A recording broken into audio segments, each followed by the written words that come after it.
მოგესალმებით თავისუფლებას ინდისის პატიმრებს და ყველა პოლიტიკურ ლიდერს, რომელიც არის დევნილი ივანიშვილის რეჟიმის მიერ, მე არ ვესწრებოდი სასამართლო პროცესს, იქიდან გამომდინარე, რომ გახლავართ მოწმე ბადრი ჯაფარიძის საქმეში და მხოლოდ მოწმის სტატუსით, როდესაც გამომიძახებენ, მაშინ შემიძლია საქმეზე და იმ პროცესზე დასწრება. მოწმე მაინც ყოფილა ამ საქმეში. კი, ოღონდ მოწმე ვარ იმ საკითხთან დაკავშირებით, რომ ბადრი ჯაფარიძე საპროტესტო აქციებზე ჟესტებით არ მიანიშნებდა ხალხს, არ მართავდა და არ მოუწოდებდა ძალადობისკენ. ეს სასაცილო საკითხი არის ნამდვილად, იმიტომ რომ გარდა იმისა, რომ ბადრი ჯაფარიძის პიროვნება საზოგადოებისთვის ცნობილია, ეს მთლიანად არის სხვადასხვა ეპიზოდი, ერთი დიდი აბსურდის თეატრი. დავებია რომ ძალადობისკენ მოუწოდებდა ხალხს. ხო, ზოგადად ეს არის საუბარი 2024 წლის აქციებზე, როდესაც დაიწყო 28 ნოემბრის შემდეგ, მოღალატეობრივი განცხადების შემდეგ, რაც გამოგვიცხადა კობახიძემ საგარეო კურსის თვითნებური ცვლილების თაობაზე. საერთოდ ეს საკითხი პოლიტიკური ლიდერების ეს დღევანდელი გაერთიანებული სპექტაკლი და პარტიების აკრძალვის პროცესი საკონსტიტუციო სასამართლოში ერთმანეთთან ძალიან დიდ და მჭიდრო კავშირშია. იქაც ჩვენ პარტიებს გვედავებიან სწორედ მსგავს სისულელეებს, იმას რომ თურმე საქართველოს ჰქონია საქართველოს ხელისუფლებას თავის თავს ასე უწოდებენ, ჰქონდა და 2022-23 წლებში, როდესაც უკრაინაში ომი დაიწყო, ჰქონდა მცდელობები რუსეთთან ომის თავიდან არიდებისა და ამ დროს, როდესაც ევროკავშირში, ევროპარლამენტში, ევროკავშირის სხვადასხვა უწყებაში და სტრუქტურაში კეთდებოდა რეზოლუციები და განცხადებები, ამას არ ემიჯნებოდნენ პროაქტიულად და სანქციების მოთხოვნა, როდესაც იყო შეერთებოდნენ რუსეთის სანქციებს. ნებისმიერი იურისტისთვის ასეთი რამის წაკითხვის შემდეგ იქნება ძალიან მარტივი დასკვნის საბოტაჟი. ხო, ეს არის საბოტაჟი თურმე, არანაირი მტკიცებულება იქ არ არსებობს.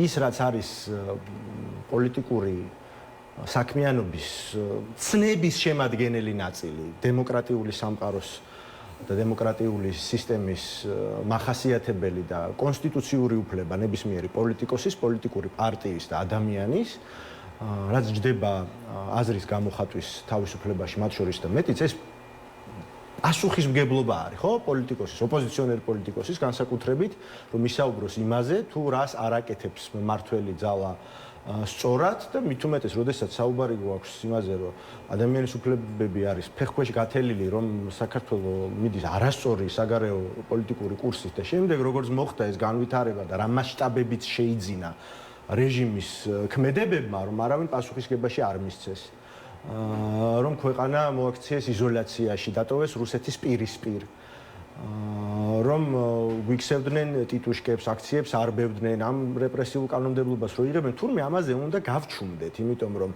ამან შეიძლება გააღიზიანოს რუსეთი ერთი მხრივ, ხოლო მეორე მხრივ, როდესაც ვამბობთ, რომ თქვენ მიიტაცეთ არჩევნები, მიიტაცეთ ძალაუფლება, თურმე ჩვენ არ ვაღიარებთ კონსტიტუციურ წესრიგს. ეს ადამიანები რომლებმაც იმის გარდა რომ არჩევნები გააყალბეს, ხო, მთელი ის ნაბიჯები სამართლებრივი, რაც გადავდგით ჩვენ, ჯერ საარჩევნო ადმინისტრაციაში გასაჩივრების, სასამართლოებში გასაჩივრების, საკონსტიტუციო სასამართლოში სარჩელის შეტანის გზით, რომ არ მიგვეღო შედეგი, რაც დადგა 2024 წლის 25 ნოემბერს, აი ეს თავყრილობა, რომ შეიკრიბა საქართველოს პარლამენტის სასახლეში, პრეზიდენტის სავალდებულო მოწვევის აქტის გარეშე და ამას ვამბობთ, რომ ეს თქვენ იმიტომ კი არა, რომ ჩვენ ასე ვაფასებთ. თქვენ კონსტიტუცია დაარღვიეთ. თავადაც არ უარყოფენ, რომ არ არის პრეზიდენტის მოწვევის აქტი. პირიქით, პრეზიდენტი ამბობდა, რომ მე ვასაჩივრებ ამ შედეგებს საკონსტიტუციო სასამართლოში. და ამის მერე დაირქვეს თავი მე-11 მოწვევის პარლამენტად და თავს დაირქვეს მე-11 მოწვევის პარლამენტი, ამას ჩვენ არ ვაღიარებთ. თურმე ეს ყოფილა კონსტიტუციური წესრიგის არაღიარება, მათი ლეგიტიმაციის არაღიარება, ესტოლობის ნიშანი დასვეს.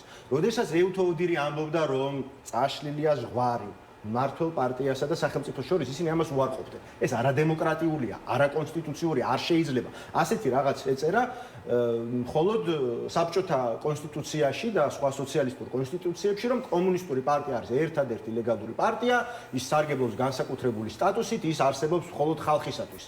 ანუ დაახლოებით ამის გადმოტანა უნდათ ეხლა საქართველოში. ჯერ პაპუაშვილმა გააჟღერა იდეურად, რომ არ ვედებატებითო მათ ვინც ჩვენს ლეგიტიმაციას, ანუ კონსტიტუციურ წესრიგს არ აღიარებსო, და ახლა აპირებენ რომ ამის კრიმინალიზება მოახდინონ. საბოლოო ლურსმანი, სამსჭვალი ჩაასონ ავტოკრატიას, რომლის კონსოლიდაციასაც ამდენი ხანია ჩვენ. ივანიშვილის რეჟიმი მსგავსად სხვა ავტორიტარული რეჟიმებისა თავის ნაბიჯებს ერთ სარჩულს არ უდებს ხოლმე და ერთი მიზანი მას ყოველთვის არ აქვს. რა თქმა უნდა, ზედაპირზეც ჩანს, რომ ამის მიზანი არის პოლიტიკური დევნა, პოლიტიკური რეპრესიები, ხო, პოლიტიკური ლიდერები ციხეში, პოლიტიკური პარტიები ასაკრძალად.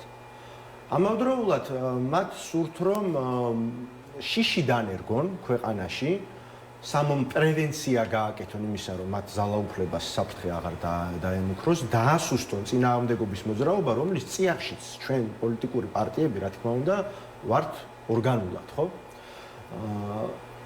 დღევანდელი პროცესი კიდევ ერთი დადასტურება იყო იმის, რომ მათ სურთ ყველანი კვლავ ერთ ქვაბში მოვხარშონ და თქვან და ეს გააგრძელონ მათი წლობით არსებული პროპაგანდა, რომ ესენი ყველანი ერთნი არიან, მერე ამას მიაბან, რომ იმართებიან უცხოეთიდან, უხილავი ხელით, deep state-ი, გლობალური ომის პარტია, ყველანი კოლექტიური ნაცები, ჩასარეცხები და აი ახალი ოპოზიცია გაჩნდება, ხო, როგორც გამოჩეკეს თავისი წიაღიდან ხალხის ძალა, აი ასე სურთ რომ ყავდათ გონგოები, რაც თავისი პროპაგანდისტული მედიები, ახლა უნდათ რომ პოლიტიკური პარტიებიც იყვნენ მხოლოდ და მხოლოდ მათი სატელიტები პოლიტიკურ ველზე.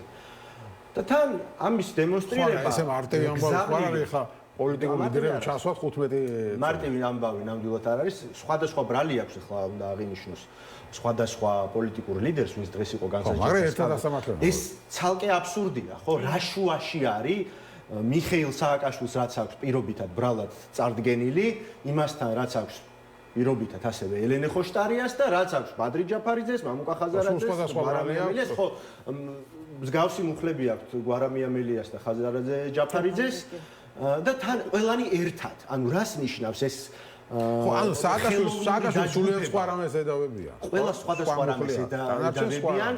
მსგავსი რამ ხო გეუბნებით ყოფილა ავტორიტარული კი არა, ტოტალიტარული სისტემებიც იყო და იქაც იყო საჩვენებელი პროცესები, მაგრამ იქაც კი არ ხდებოდა მსგავსი რამ.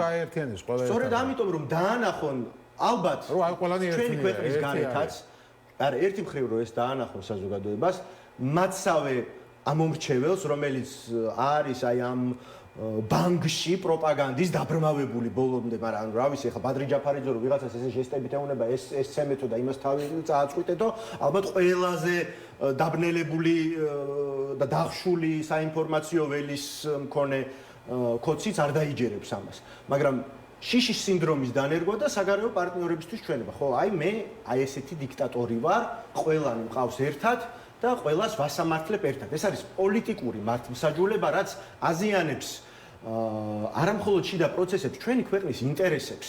მერე ვიღაცას გული დასწყდება ისევ ვინც ამ პროპაგანდას იჯერებს, რომ რატო არ ჩამოვიდა JD Vance საქართველოში და ჩავიდა სომხეთში და არა აზერბაიჯანში. ჩვენთან ჩამოვიდა ცოტა ხნის წინ, რა თქმა უნდა, მნიშვნელოვანი ამერიკის შეერთებული შტატებიდან ნებისმიერი დელეგაცია, მაგრამ ჩამოვიდა კონგრესის ადმინისტრაციის თანამშრომელთა დელეგაცია. ძალიან მნიშვნელოვანი და შევხვდით ჩვენ ოპოზიცია მას და მივაწოდეთ სრული ინფორმაცია, ბუნებრივია, მაგრამ ძალიან მალე განხორციელდა JD Vance-ის ვიზიტი და სომხეთი და აზერბაიჯანი, რომელიც იყო რაღაცა სასკოლო მაგალითივით ორი პატარა ქვეყნის მტრობის, დღეს არიან პარტნიორები.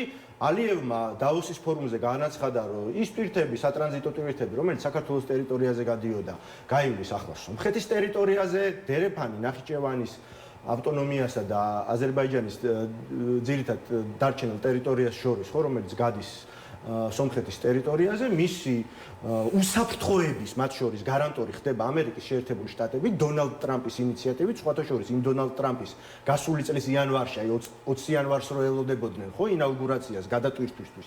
აი იმ დონალდ ტრამპის ინიციატივით დასწრნენ ერთმაგიდასთან ორი ლიდერი, გამონახეს საერთო გზა, მით უმეტეს ამ ცვალებად გეოპოლიტიკურ ვითარებაში და განსაკუთრებით ჩვენ რეგიონში ყველა ქვეყანა ცდილობს თავისი ინტერესების ოპტიმალურ დაცვას. ჩვენ რა გავხდით?